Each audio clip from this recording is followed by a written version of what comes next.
इतिहास के अनुसार अंतिम मुगल सम्राट ने अंग्रेजों के खिलाफ युद्ध किया। बहादुर शाह जफर का जन्म 24 अक्टूबर 1775 को हुआ। मुगल सम्राट अकबर शाह द्वितीय और उनकी पत्नी लालबाई के पुत्र जीनत महल की सुंदरता और बुद्धिमत्ता ने बहादुर शाह जफर को आकर्षित किया। जीनत महल एक कुशल गायिका थी। उनकी कला ने जफर के दिल में उनके लिए एक खास स्थान बना लिया। जफर ने उन्हें एक विशेष कार्यक्रम में पहली बार देखा था। उन्हें पहली नजर में ही प्यार हो गया।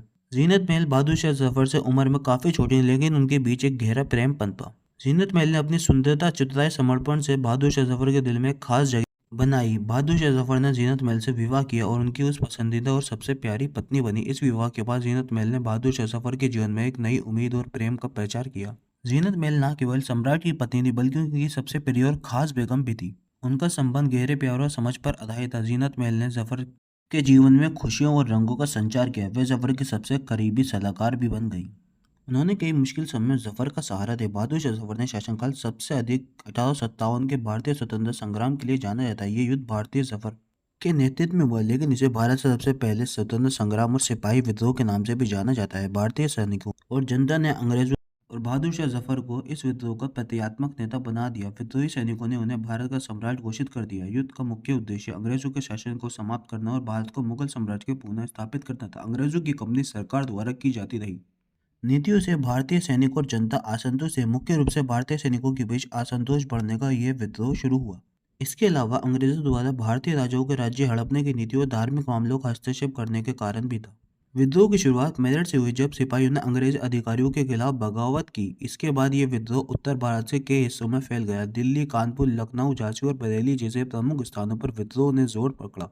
विद्रोह के दौरान दिल्ली विद्रोहियों ने प्रमुख केंद्र को उभारा। दिल्ली को अंग्रेजी सैनिकों से मुक्त करवा लिया। अंग्रेजों ने दिल्ली को पुनः कब्जा करने के लिए घेराबंदी की।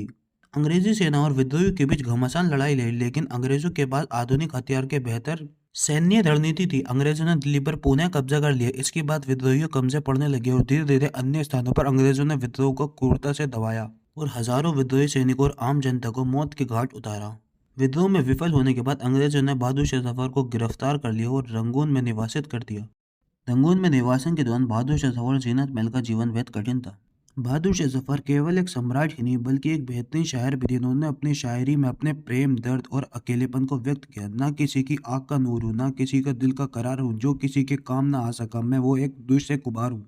बहादुर शाह जफर, जो कभी एक महान साम्राज्य के सम्राट थे, वे एक अब छोटी सी कोठरी में बंद रहे। जीनत महल ने इस कठिन समय में भी उनके पति का साथ दिया। बहादुर शाह जफर का स्वास्थ्य तेजी से गिरने लगे। उनका जीवन दुख और असहायता के बीता, लेकिन जीनत महल ने अपनी आखिरी सांस तक उनकी देखभाल की। 7 नवंबर 1882 को बहादुर शाह जफर का निधन हो गया और जीनत महल को अपने प्रिय पति के बिना जीने का दर्द सहना पड़ा। बहादुर शाह जफर और जीनत महल की प्रेम कहानी भारतीय इतिहास की एक अनकही कहानी है। वे केवल एक राजा और रानी नहीं, बल्कि दो आत्माओं के अटूट प्रेम, त्याग और संघर्ष की मिसाल पेश करती है। उनकी प्रेम एक ऐसी दास्तान है जो सदियों तक याद की जाएगी। केवल एक राजा और रानी की नहीं, बल्कि दो आत्मकथाओं के बीच एक अटूट प्रेम, त्याग और संघर्ष की दास्तां है।